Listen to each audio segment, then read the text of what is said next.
നമസ്കാരം പ്രിയപ്പെട്ടവരെ.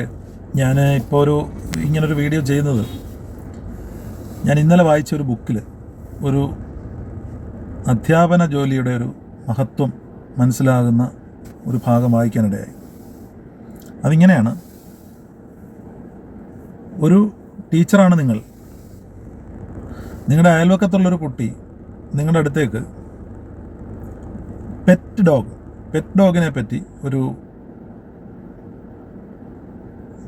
അസൈൻമെൻറ്റ് എഴുതിക്കൊണ്ട് ചെല്ലാൻ പറഞ്ഞു സ്കൂളിൽ നിന്ന്. അപ്പോൾ ആ കുട്ടിയെ എങ്ങനെ സഹായിക്കും, നിങ്ങൾ എന്ത് ചെയ്തു കൊടുക്കും എന്നാണ് ബുക്കിൽ ചോദിക്കുന്ന ചോദ്യം. നിങ്ങൾക്കൊരു പേപ്പർ എടുത്ത് അതിനകത്ത് പെറ്റ് ഡോഗിനെ പറ്റി എഴുതി കൊടുക്കാം. ChatGPT ഓപ്പണാക്കി പെറ്റ് ഡോഗ്സ് എന്നുള്ളതിനെ പറ്റി ഒരു 3-4 പാരഗ്രാഫ് എഴുതിയിട്ട് സിമ്പിളാക്കി നിങ്ങൾക്ക് കൊടുക്കാം. അല്ലെങ്കിൽ മെറ്റാ AIക്കകത്ത് കൊടുക്കാം, അല്ലെങ്കിൽ ഗൂഗിൾ സെർച്ച് കൊടുക്കാം, അല്ലെങ്കിൽ ഗൂഗിൾ ജെമിനിക്കകത്ത് കൊടുക്കാം. ഇങ്ങനെ ഈ രീതിയിലൊക്കെ നിങ്ങൾക്ക് ആ കുട്ടിയെ സഹായിക്കാം. പക്ഷേ ആ കുട്ടിയെ അടുത്ത് വിളിച്ചിരുത്തി, മോന് പെറ്റ് ഡോഗ് ഉണ്ടോ? ഉണ്ട്. ഇല്ല എന്ന് പറയുകയാണെങ്കിൽ അതിനനുസരിച്ചുള്ള ചോദ്യങ്ങൾ. ഉണ്ട് എന്നാണ് പറയുന്നതെങ്കിൽ അത് റിയാലിറ്റിയിൽ കുട്ടിയോട് ചോദിക്കാൻ കഴിയും. ഇല്ല എന്നാണ് പറയുന്നതെങ്കിൽ കുട്ടിയോട് ഉണ്ടെന്ന് സങ്കല്പിക്കൂ എന്ന് പറയുന്നു.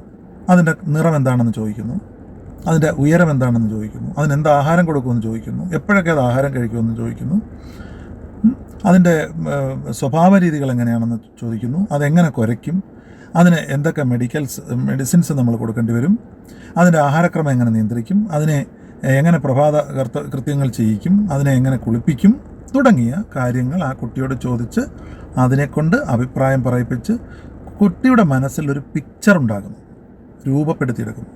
ഇനി ഇത് എഴുതേണ്ടത് മോൻ്റെ ജോലിയാണെന്ന് പറയുന്നു.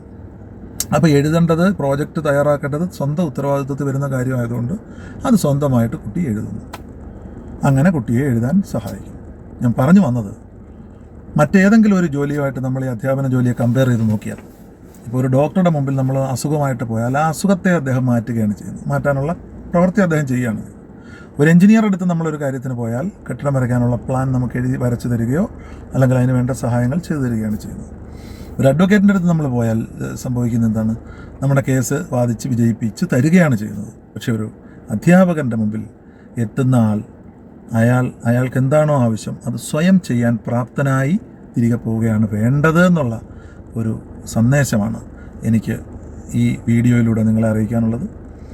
ഒരുപാട് സന്തോഷം. Thank you very much.